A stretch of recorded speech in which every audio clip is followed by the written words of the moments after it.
akarwanira iki? Kuba inyangamugayo. Hanyuma dusenga dusaba Imana ngo idufashe kuba inyangamugayo. Hanyuma umunsi wa kabiri twarebye ukuntu ukuri ari ngombwa mu buzima bw'inyangamugayo. Turavuga ngo kugira ngo umuntu abe inyangamugayo by'ukuri agomba kwirukana ibintu by'ibinyoma mu buzima bwe. Tureba ubuzima bw'abatubanjirije bwagiye bubonekamo ibinyoma, tubona ukuntu bahuye n'akaga gakomeye. Tubona ukuntu ikinyoma cyabonetse mu rugo kwa Adamu bikababera bibi, bikazamo icyaha, bikazamo ubwicanyi, abana bakicana, bahura n'ibibazo bikomeye. Tubona kwa Aburahamu ukuntu habonetsemo ikinyoma, abeshya ngo Sara ni mushiki we ageze muri Egiputa.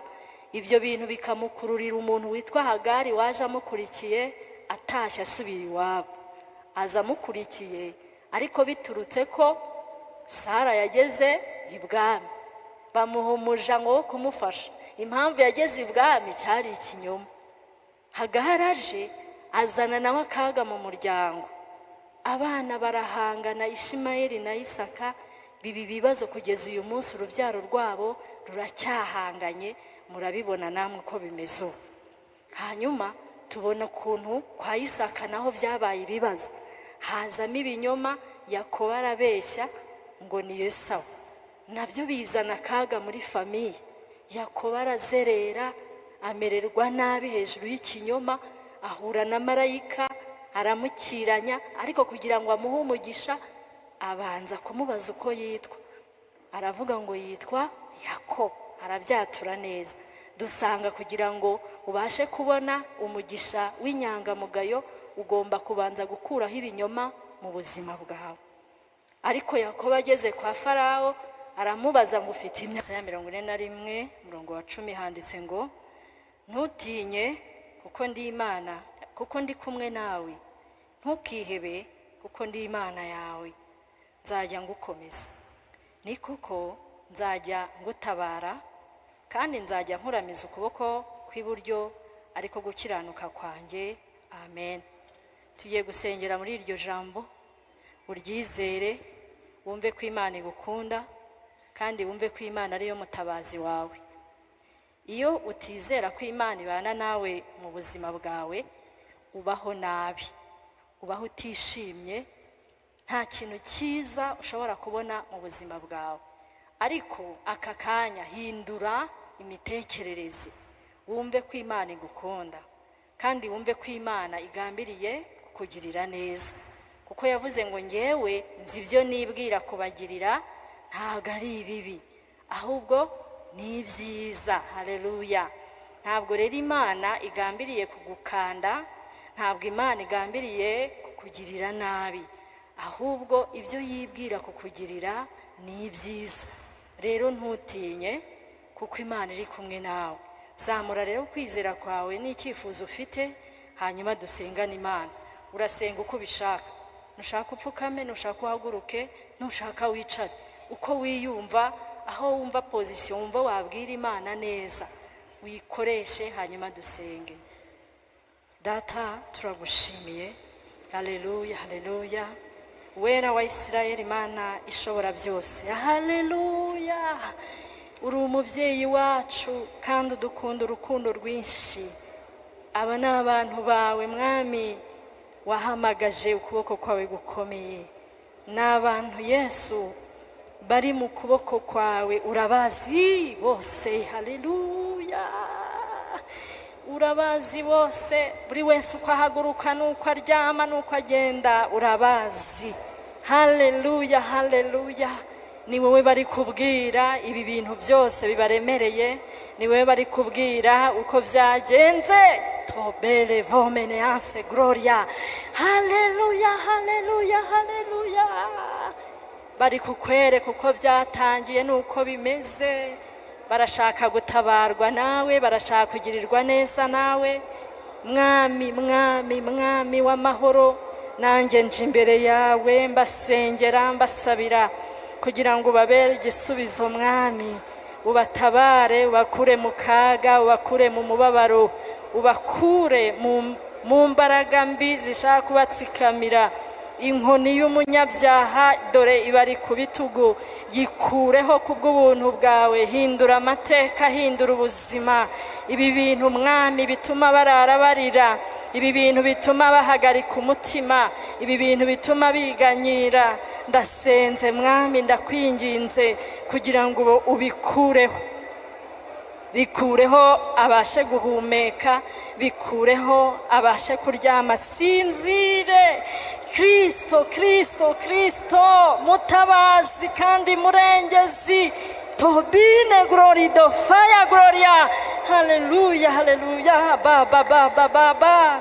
Ngwino utabare, ngwino urengera abantu bawe Mana. Satani yigaragambije mu buzima bwe igihe kinini, ariko ubu ngubu harageze kugira ngo uhindure amateka, uhindure paje, umuntu aruhuke, aryama asinzire. Nta mpamvu yo guhora kubitwa na Satani, nta mpamvu yo guhora mwami atsikamiwe n'ibi bintu byose umwanzi amugereka ku bitugu. Niyo mpamvu duhagaze muri bwa butware, ducyashya imbaraga mbi zose ku buzima bwe mu izina rya Yesu Kristo. Twirukanye umwuka mubi wose wamuzengereza mu izina rya Yesu Kristo. Satani tumwambuye ijambo kano kanya mu izina rya Yesu, mu izina rya Yesu, mu izina rya Yesu. Twirukanye imyuka mibi, twirukanye imbaraga z'abarozi n'abakonikoni mu izina rya Yesu Kristo. Abantu nibabohoke, abantu nibabohokere kugukorera, abantu nibabohokere kukuvugira, ukuboko kwawe gukora imirimo n'ibitangaza. Ubiyereke Mana, ubiyereke. Ndagushimiye ko wumvise gusenga no kwinginga. Ndagushimiye Mana kugiye guhindura amateka. Ibi bintu byananiranye bikurweho mu izina rya Yesu.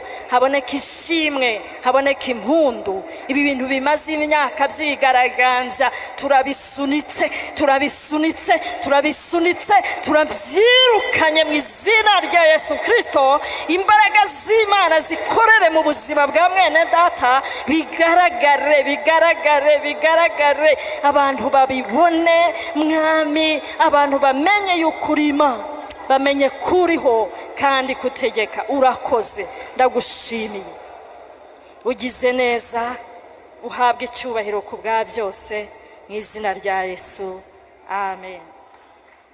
Imana iguhe umugisha kandi Imana ikomeze kugirire neza. Wizere imbabazi z'Imana, wizere kugira neza kw'Imana, utuze, Imana iragukunda. Dufite inyigisho zimaze iminsi ibiri, uyu ni umunsi wa gatatu muri Ranchawa. Turi kwiga ku ijambo ryitwa kuba inyangamugayo. Kuba inyangamugayo niryo jambo turi kwiga. Twabashije kubona ukuntu Yobu yabwiye bene data bari bamusuye bari kumubwira ko yakoze ibyaha, ko bitashoboka ko yababarirwa cyangwa se yagirirwa neza n'Imana kuko yakoze ibyaha. Arangije arababwira ati rwose ntabwo nabemerera. Arababwira ngo ntibikabeho ko nabemerera ibyo muri kuvuga. Njyewe ntabwo nzikuraho kuba inyangamugayo. Amen. Aravuga ngo njye sinzikuraho kuba inyangamugayo uko byamera kose. Tubona na Yosefu ukuntu nawe yarwaniye kuba inyangamugayo ari kwa Potifari. Tubona ko umuntu ashobora kubaho mu buzima bw'ibibazo akaba inyangamugayo. Tubona kandi ko umuntu ashobora kuba no mu bukire no mu butunzi hanyuma kandi akaba inyangamugayo. Turangije rero dusanga kuba inyangamugayo ni uko umuntu ahuza ukuri n'ubuzima bwe. Tubona yuko umuntu arwanira kuba umwe wa wundi, yaba ari wenyine yaba ari mu bantu benshi, akarwanira iki? Kuba inyangamugayo. Hanyuma dusenga dusaba Imana ngo idufashe kuba inyangamugayo. Hanyuma umunsi wa kabiri twarebye ukuntu ukuri ari ngombwa mu buzima bw'inyangamugayo. Turavuga ngo kugira ngo umuntu abe inyangamugayo by'ukuri agomba kwirukana ibintu by'ibinyoma mu buzima bwe. Tureba ubuzima bw'abatubanjirije bwagiye bubonekamo ibinyoma, tubona ukuntu bahuye n'akaga gakomeye. Tubona ukuntu ikinyoma cyabonetse mu rugo kwa Adamu bikababera bibi, bikazamo icyaha, bikazamo ubwicanyi, abana bakicana, bahura n'ibibazo bikomeye. Tubona kwa Aburahamu ukuntu habonetsemo ikinyoma, abeshya ngo Sara ni mushiki we ageze muri Egiputa. Ibyo bintu bikamukururira umuntu witwa Hagari waje amukurikiye atashye asubira iwabo. Aza amukurikiye ariko biturutse ko Sara yageze ibwami, bamuhumuja ngo kumufasha. Impamvu yageze ibwami cyari ikinyoma. Hagari aje azana nawe akaga mu muryango. Abana barahangana, Ishimayeli na Isaka, bibi bibazo kugeza uyu munsi urubyaro rwabo ruracyahanganye. Murabibona namwe uko bimeze. Hanyuma tubona ukuntu kwa Isaka naho byabaye ibibazo, hazamo ibinyoma. Yakobo arabeshya ngo ni Esawu, nabyo bizana akaga muri famiye. Yakobo arazerera, amererwa nabi hejuru y'ikinyoma, ahura na marayika aramukiranya, ariko kugira ngo amuhe umugisha abanza kumubaza uko yitwa. Aravuga ngo yitwa Yakobo, arabyatura neza. Dusanga kugira ngo ubashe kubona umugisha w'inyangamugayo ugomba kubanza gukuraho ibinyoma mu buzima bwawe. Ariko Yakobo ageze kwa Farawo aramubaza ngo ufite imyaka ingahe? Aramubwira ngo imyaka y'uruzerero rwanjye ngo ni 130. Kubera iki? Kubera ko yabeshye ngo ni Esawu, yarazerereye. Abana be barabimwitura, baramubeshya, bamubwira ngo Yosefu yarapfuye. Amara iyo myaka yose afite agahinda, azi ko umwana we yapfuye. Hari igihe rero iyo utabaye inyangamugayo no mu rubyaro naho bigeramo, ugasanga n'abana nabo ntabwo bari inyangamugayo, ukabaho imyaka y'uruzerero kandi ari we wayishyiriyeho. Hanyuma tureba kwa Dawidi ukuntu byagenze. Yafashe umugore w'abandi akanga kuvugisha ukuri, bizana akaga. Tubona akaga kabaye mu muryango we, ukuntu abana be basambanye, babeshye. Amunoni yarabeshye ngo ararwaye, ngo nibamuzanire Tamari. Barangije barasambana, barangije baramuzerereza, baramwirukana, akajya azerera mu bihanamanga hejuru y'uko habonetsemo ibinyoma. Ni ingero twagiye rero dutanga ku miryango yahuye n'akaga kubera ibinyoma. Hanyuma tuza gusenga rero, tubona yuko Imana ikwiye kutugirira neza natwe mu buzima bwacu ntihabonekemo ibinyoma, tukaba abantu b'inyangamugayo. Hari n'agasimba twarebyeho kitwa uruvu, kagenda gahindura amabara bitewe n'aho kageze.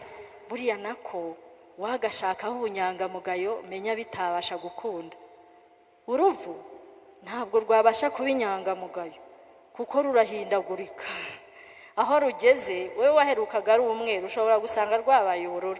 Nta mukirisitu rero urwanira kuba inyangamugayo wamera nk'uruvu. Umukirisitu cyangwa umupagani bigira inzira, bigira umurongo umwe. Yesu arangije abwira Abisirayeli, arababwira ati mwebwe ntabwo muri urubyaro rwa Aburahamu, ntabwo so ari Aburahamu, kuko iyo aba muri abana ba Aburahamu ntabwo mushaka kunyica. Ariko kubera ko mushaka kunyica mufite so ni Satani, kuko uwo ngo yahereye kera ngo ari se w'ibinyoma.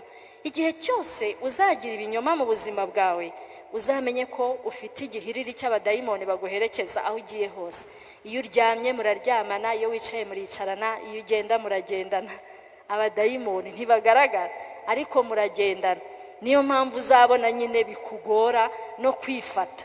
Iyo hageze kubeshya birakorohera, ariko hirya y'ibyo ngibyo byose Yesu ni umukiza. Haleluya! Yesu ni umukiza, abasha kugukura aho hantu. Imana itugirire neza. Uyu munsi rero turaza kuganira noneho umusaruro wo kuba inyangamugayo. None se ko ndi kuvuga ngo ni mu binyangamugayo kandi biherekejwe n'umwuka wera, ubundi bimaze iki? Ni uwuhe musaruro dukura mu kuba inyangamugayo? Nagira ngo tubanze turirimbe indirimbo ya 388, 388.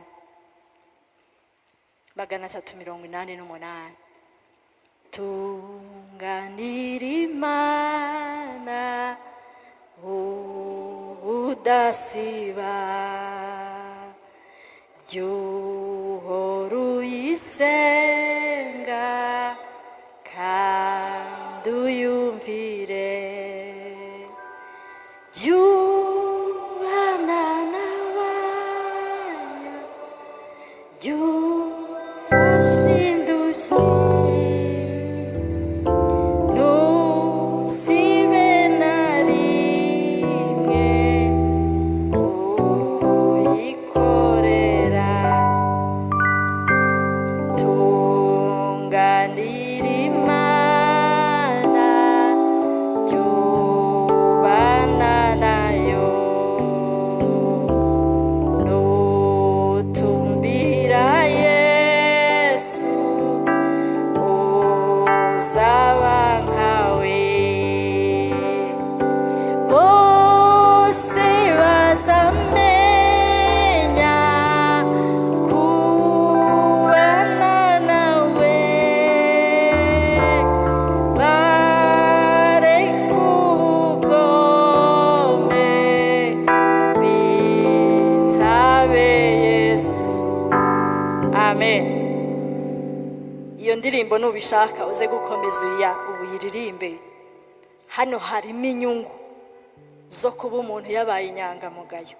Amen. Harimo ngo nutumbira Yesu uzaba nkawe, bose bazamenya yuko ubana nawe. Imana ishimwe cyane.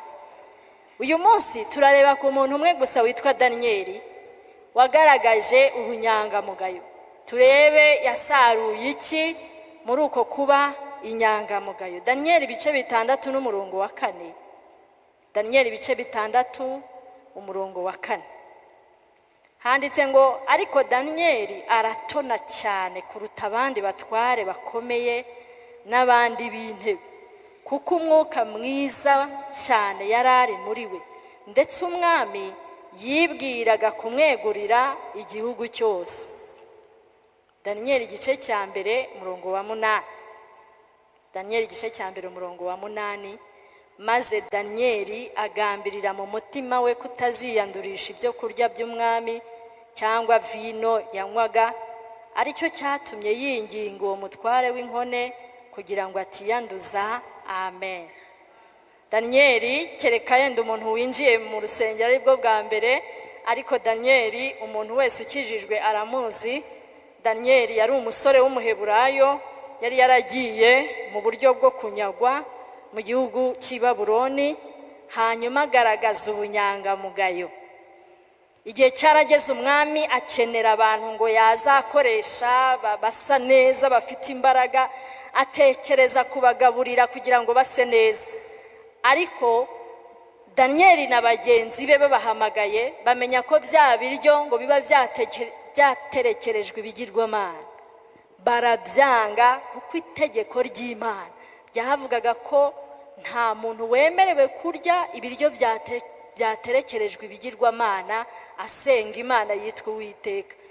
Arabimenya, arabyanga, yisabira kwirira ibishyimbo.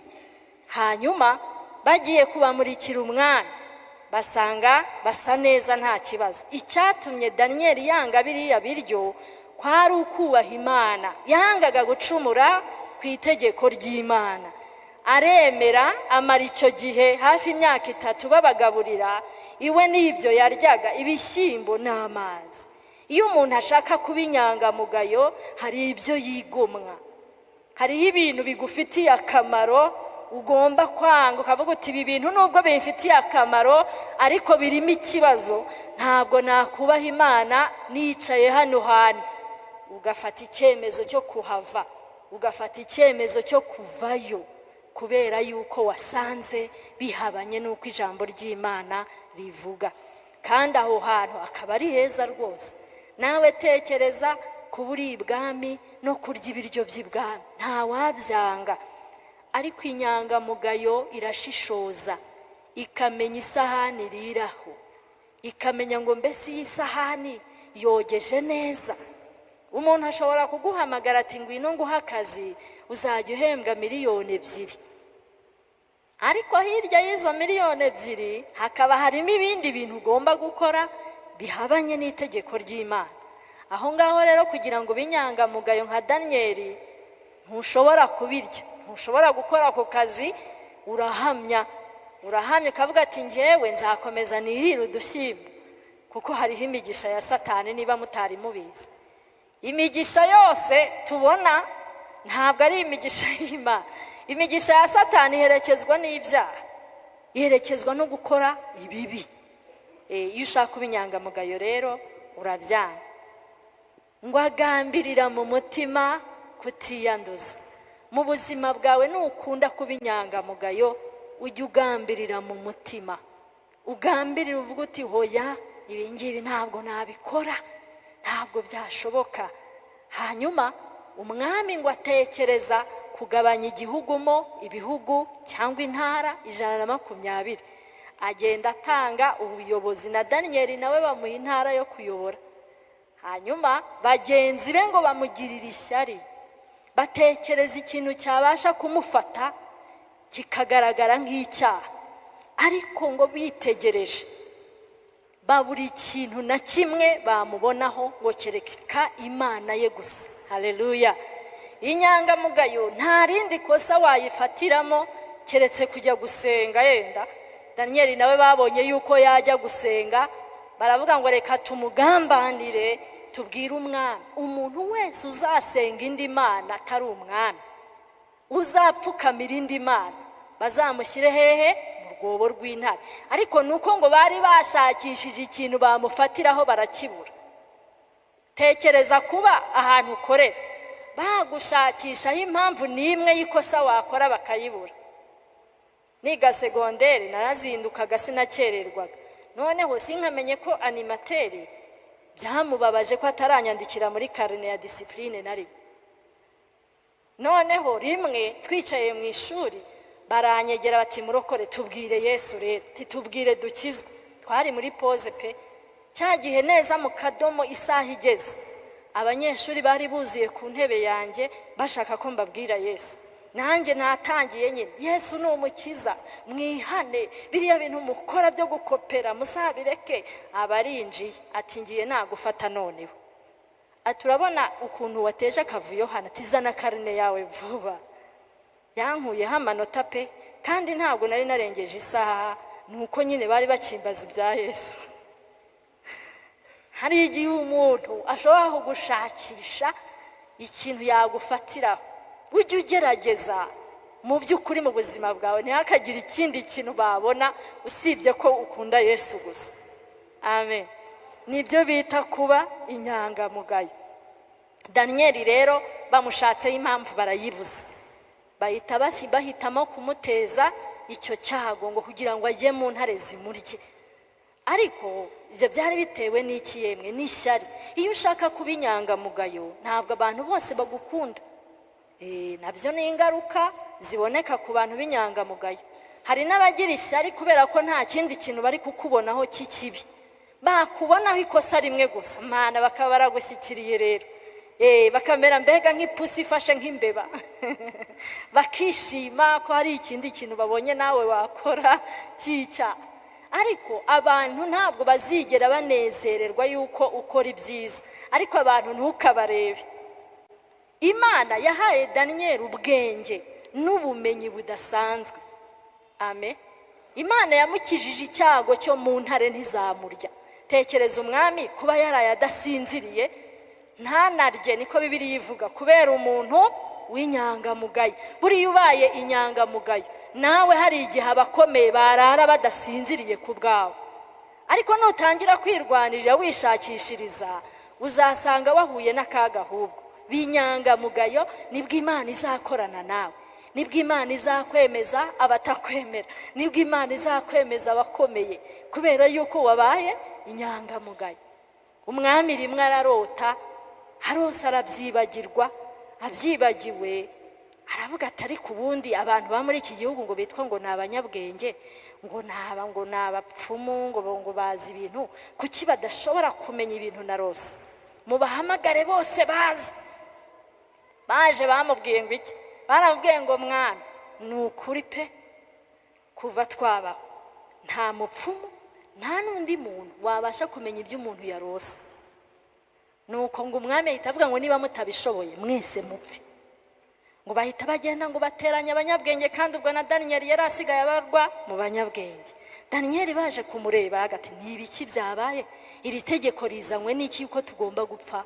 Ati umwami yarose ibintu none yabyibagiwe, hakenewe umuntu uza kumubwira ibyo yarose. Muri kumva ibyo byari byoroshye? Iyo uri inyangamugayo, Imana irakwiyereka ugeze mu rupfu. Ugeze ahantu umuntu yagucira urubanza, Imana iriyerekana. Kubera iki? Kubera yuko wabaye inyangamugayo imbere y'Imana. Uzi Daniyeli ukuntu yabwiye umwami ari mu rwobo rw'intare? Yaramubwiye ngo erega mwami, Uwiteka yandinze, yabumbye iminwa y'intare, kubera ko kuri wowe nta cyaha nge mfite, kandi imbere y'Imana naho nta cyaha mfite. Rero kubaho udafite ikintu kigushinja mu mutima wawe, haba ku bantu haba no ku Mana, ni ukuri gutabarwa kwawe kurihuta. Amen. Ibyo we utinya yuko byakugirira nabi, Imana iraza igahagararana nawe. Daniyeli ntibamuciriye urubanza ko agomba gupfa, arasenga ati Uwiteka waduhishurira, wamubwiye ngo iki? Yarose ngo iki? Daniyeli aryamye arabirota. Haleluya. Arabirota, abona igishushanyo, abona umutwe wacyo n'igihimba. Imana igenda imusobanurira, arangije aje imbere y'umwami aramubwira ati by'ukuri nta muntu n'umwe wasobanura ibyo bintu, hariho Imana. Haleluya. Hariho Imana isobanura. Yesu nashimwe. Ti dore ibyo warose, dore n'icyo bisobanura. Imana yari yamuhaye ubwenge, Imana yari yamuhaye ubudahangarwa. Iyo umuntu ari inyangamugayo, hari ibyo asarura ku Mana. Yagiriwe icyizere, aba umuyobozi ukomeye, kandi Imana yamurindiye mu rwobo rw'intare. Imana yamuhishuriye amabanga y'igihe kizaza. Muzarebe iyerekwa rya Daniyeli, yari iyerekwa rikomeye. Usomye Bibiliya kugira ngo usobanukirwe ibintu Daniyeli yabonye, bisaba gusenga nawe ugasobanuza. Imana ishimwe. Muribuka Daniyeli ukuntu yasenze iminsi 21. Marayika yaraje amwita ngo iki? Yaramubwiye ngo Daniyeli, umugabo ukundwa cyane. Haleluya. Nawe nuba inyangamugayo uzaba mwene data ukundwa cyane. Haleluya. Ubunyangamugayo rero burinda izina ryiza, bushobora kugushyira mu bigerageza. Ibyo byo ntabwo twabyirengagiza, ariko Uwiteka ni ugukiza. Imana iba mu ruhande rwawe. Nta kintu na kimwe waba uri kumwe n'Uwiteka warabanje kubaka ubunyangamugayo. Rero igisabwa ni iki ngiki: banza wubake ubunyangamugayo. Imana igufashe gukora ibyiza no mu gihe uri wenyine, kandi Imana ikurinde kuriganya ushaka kwirengera. Twabonye ko kenshi umuntu abeshya hariho ibintu ashaka. Umuntu ashobora kubeshya kubera ubwoba bw'imibereho, kwirengera, kwishimisha, cyangwa afite uburwayi runaka. Ugasanga nyine imibereho ye irimo uburiganya, ugasanga irimo kubeshya, ugasanga harimo kwiyoberanya, ugasanga n'indyarya, ariko bifite ahantu bituruka. Ariko wasaba Imana yakugirira neza. Haleluya. Usaba Imana ikuzamure nk'uko yazamuye Daniyeli. Ariko banza wubake iki kintu cyo kuba inyangamugayo. Haleluya. Banza ubinyangamugayo, hanyuma Imana izagusura, Imana izakugirira neza. Imana ntabwo izatuma ukorwa n'isoni, ariko ubuzima bwawe ubanza ubukuremo utuntu tutameze neza, ubuzima bwawe ubuharire Kristo. Imana idufashe. Turirimbe indirimbo ya 207 hanyuma dusenga Imana. Indirimbo ya 207 hanyuma dusenga Imana. Wisabira Imana kuba inyangamugayo.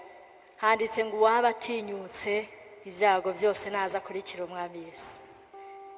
Uwaba atinyutse ibyago byose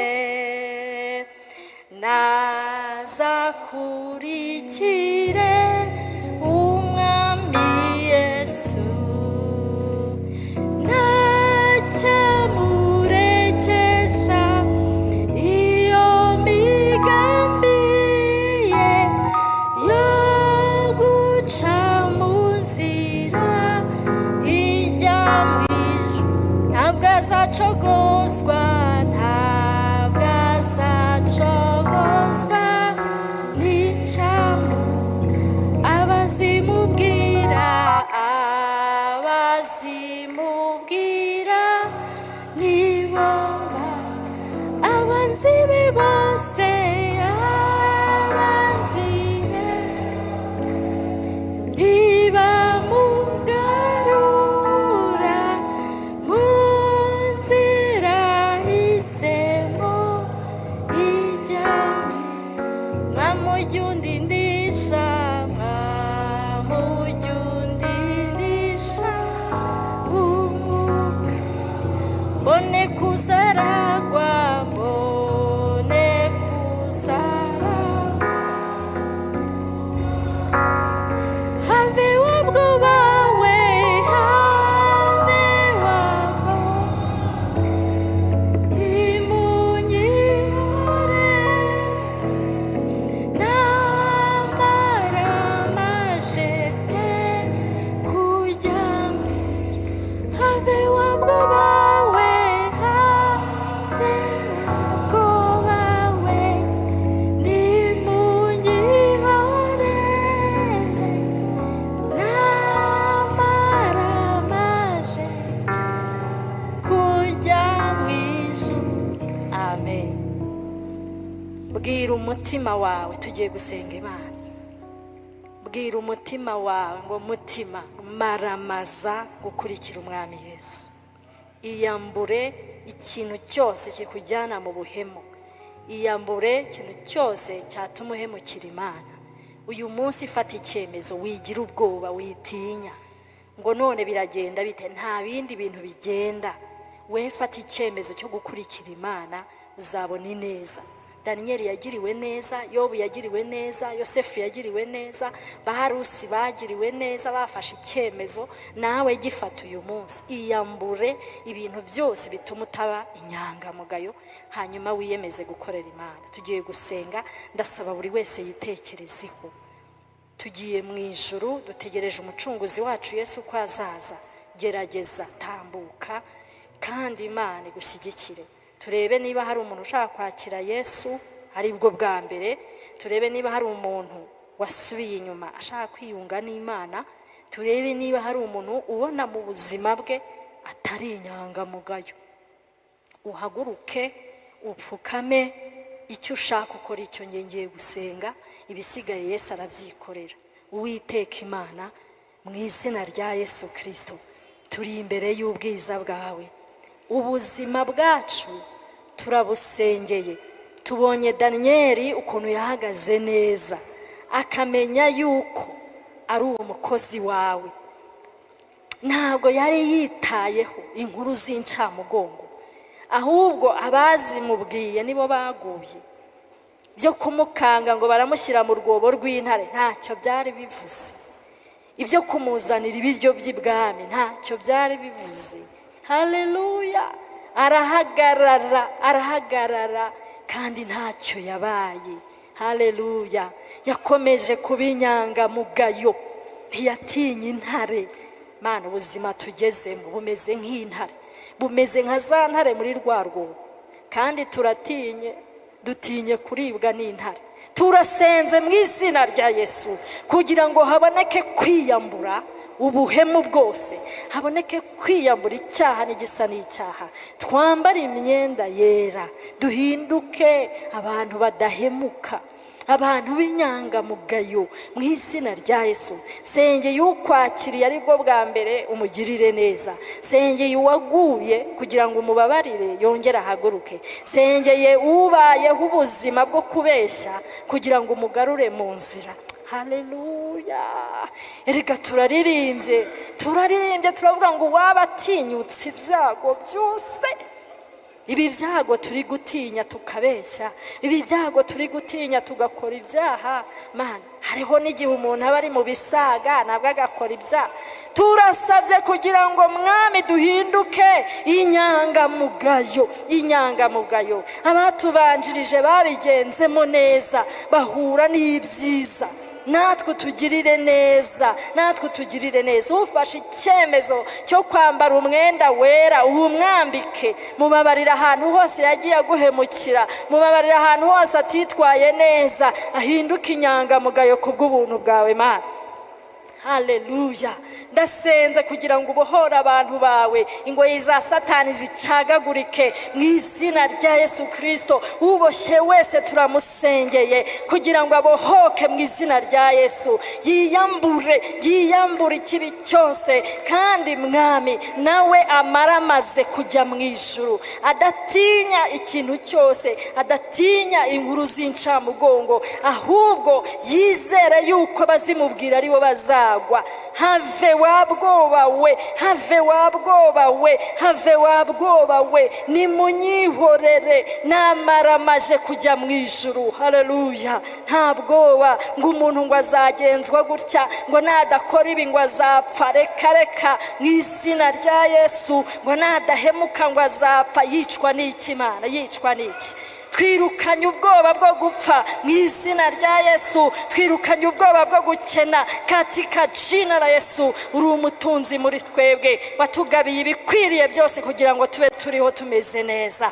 Girira neza abantu bawe rero, ubababarira abacumuye, kandi wongere imbaraga kugira ngo tubashe kuzamuka uyu musozi, tuzawusoze turi intwari nk'uko ba Daniel tubavuga, tukumva babaye intwari. Amahoro yawe aganze imitima yacu mu izina ryawe rya Kristo Yesu.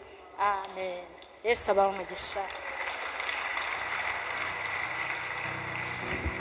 Reka twongere Imana yacu tuyihe amashyi menshi cyane, tuyishimire. Twongere duhagurukire imbere y'Imana, twongere dusenge.